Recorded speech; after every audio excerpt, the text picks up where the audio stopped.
Greedy people cannot save the relationship for a long time. જે લોકો લાલચુ છે, સ્વાર્થી છે, એ લોકો સંબંધો કાયમ સાચવી નહીં શકે. એમના સંબંધો લાંબા સમય સુધી ટકતા નથી. એનું કારણ જ એમની લાલચ છે.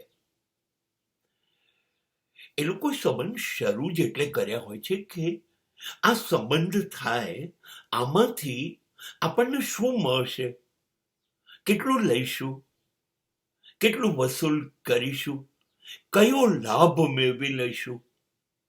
બસ આ લોકોનો સંબંધ શરૂ જ આનાથી થયા હોય છે.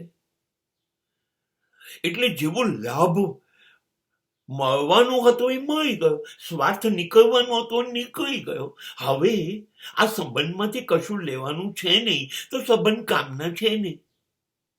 પછી તો આ સંબંધમાં ઉભા રહીશું તો કદાચ આપણે આ સંબંધમાં કશુંક આપવું પડશે. એ તો આપણો સ્વભાવ નથી. ગુમાવવું પડશે, ઘસારો ઉઠાવવો પડશે, ભોગ આપવો પડશે. એ આપણને નહીં ફાવે. એટલે બસ સ્વાર્થ પતી ગયો અને આ લોકો પોતે સંબંધમાંથી નીકળી જાય. એટલે આ લોકોનો સંબંધ એટલો જ ચાલે જેટલો એમનો સ્વાર્થ પત્યો, સંબંધ પૂરો.